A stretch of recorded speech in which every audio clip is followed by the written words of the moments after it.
RPTV news Bangla. আমার ছেলের জন্য কোনো খরচ খরচা নিতে গেছি বা নিজের জন্য, তখনই আমাকে মারধর করেছে, অত্যাচার, গালিগালা করতে, এমনকি আমার মা বাবাকে শুদ্ধ মেরেছে, আমার মায়ের কপাল পিস্তল দেখিয়েছে।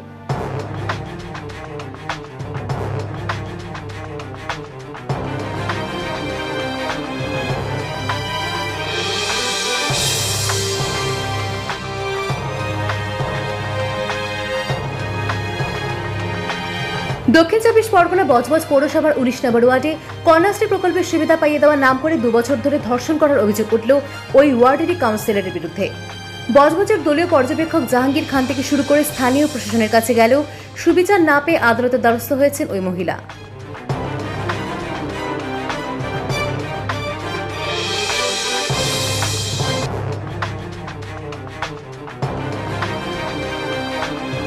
কন্যাশ্রী প্রকল্পের সুবিধা পেতে গিয়ে কিভাবে একজন ১৭ বছর বয়সী মহিলাকে ফাঁদে পড়ে বাপের থেকেও বড় ৪০-৪২ বছরের কাকুর বয়সী কাউন্সিলরের কাছে সেই কাকুর সাথে সহবাস করতে হয়েছিল।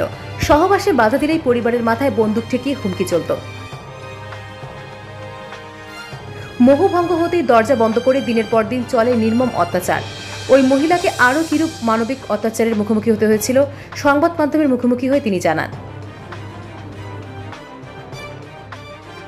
আমি কন্যাশ্রীর জন্য ওনার কাছে গিয়েছিলাম, তো উনি 2017 সালে তো কন্যাশ্রীর জন্য গিয়েছিলাম। উনি কন্যাশ্রী বাহানা করে বারবার আমাকে ধর্ষণ করে এবং বিভিন্ন জায়গায় নিয়ে যেত, আলিপুরে নিয়ে যেত, এখানে সেখানে নিয়ে যেত, আর বলতো যে আমি ডিরেক্ট অভিষেক ব্যানার্জিকে ফোন করে তোমার কন্যাশ্রী আমি করিয়ে দেবো। তো তারপরে এরকম 2 বছর চলতেই থাকে প্রায়। কাছে গিয়েছিলাম, তো তখনও আমাকে বারবার ধর্ষণ করে, বিভিন্ন প্রলোভন দেখিয়ে আমাকে নিজের ফাঁদে ফেলে নেয়। তো আমারও বয়স কম ছিল, তখন খুব একটা বুঝিনি, ওর ফাঁদে পড়ে গিয়েছিলাম। আমি যখন প্রেগনেন্ট ছিলাম তখন 9 মাসও আমাকে বন্দি করে রেখেছিল একটা ঘরে। বিয়ে নিয়ে যেতে চাইছিল না, আমি বলে বলে বারবার যে আমাকে নিয়ে চলো, তারপরে নিয়ে গিয়ে বন্দি করে রেখেছিল। মা ধর দিত, খেতে দিত না, অনেক রকমের অত্যাচার। ওর বাড়ির লোক কি আমার উপরে ঝামেলা করেছে, ওখানে ওর বড় বউ থেকে শুরু করে ওর ফ্যামিলির সবাই। তো তারপরে কোনো রকমে লুকিয়ে আমি চলে আসি, তখন আমি 9 মাসের প্রেগনেন্ট, আমার বাপের বাড়ি চলে আসি। আমার ছেলের জন্য কোনো খরচ খরচা নিতে গেছি বা নিজের জন্য, তখনই আমাকে মারধর করেছে, অত্যাচার, গালিগালা করতে, এমনকি আমার মা বাবাকে শুদ্ধ মেরেছে, আমার মায়ের কপাল পিস্তল দেখিয়েছে। মাকে পিস্তল ধরেছিল, আমাকে একদিন বাড়িতে এসে খুব মারছিল, তো সেখানে আমার মা গিয়ে প্রতিবাদ করাতে আমার মায়ের কপাল পিস্তল। উনি কি আর্মস নিয়ে ঘোরে নাকি? হ্যাঁ, উনি সবসময় ওর সঙ্গে দলবল থাকে। হ্যাঁ, দলবল থাকে, আর ও এটাও সবসময় বলে যে ওর কাছে মানুষ মারাটা কোনো ব্যাপার না, ও যখন ইচ্ছে যাকে তাকে মারতে পারে। ও তো বলে যে বজবজ থানা আমার কেনা, আর অভিষেকের আমি খুব কাছের মানুষ। অভিষেক কি হচ্ছে? অভিষেক এমপি? হ্যাঁ, ডায়মন্ডের এমপি যে কথা বলছেন আপনি? আচ্ছা। তবে জাহাঙ্গীরের কাছে গিয়েছিলাম। কি বলেছিলেন? জাহাঙ্গীর খান 1 বছর ধরে আমাকে আশা দিয়েছিল যে হ্যাঁ আমি ওকে বসাবো, যদি ভালোভাবে নিয়ে সংসার করে তো সংসার করবে। তো 1 বছর আশা দিয়ে বলছে, এখন বলছে যে না আমি কিছু করতে পারবো না। 1 বছর পর আমাকে এই কথা বলছে। তো সেই জন্যই আমি কোনো কিছু কিনারা না পেয়ে কেস করতে বাধ্য। হ্যাঁ, আমি স্থানীয় প্রশাসনের দ্বারস্থ হয়েছি। তো ও প্রভাবশালী, ও কাউন্সিলর বলে সেজন্য আমার কথাতে কোনো গুরুত্ব দেয়নি। আর আমি একটা লিখিত জমা দিতে গিয়েছিলাম, আমি লিখিত রিসিভ করেনি ওনারা একটাই বলে যে সাংসদ অভিষেক ব্যানার্জির লোক বলে, সেজন্য আমার কোনো কিছু কাজ করে না। সেজন্য আমি কোর্টে গিয়েছি।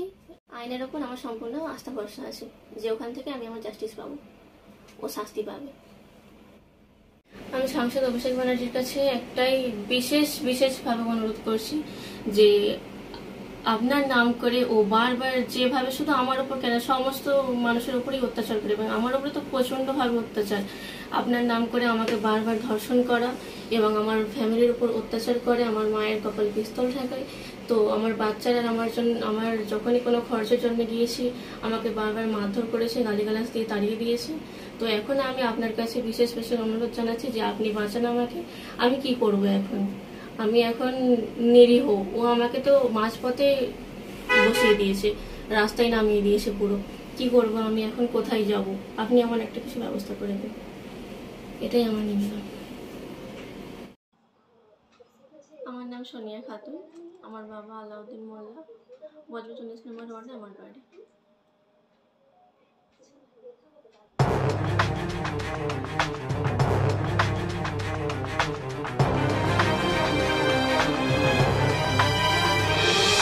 19 নম্বর ওয়ার্ডের কাউন্সিলর লুৎফর হোসেনের সঙ্গে যোগাযোগ করার চেষ্টা করা হলে তার সাথে যোগাযোগ করা যায়নি।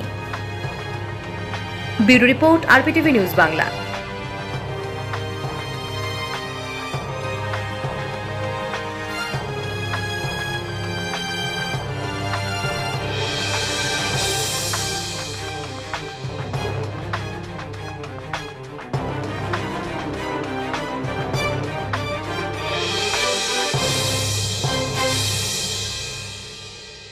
PTV News Bangla.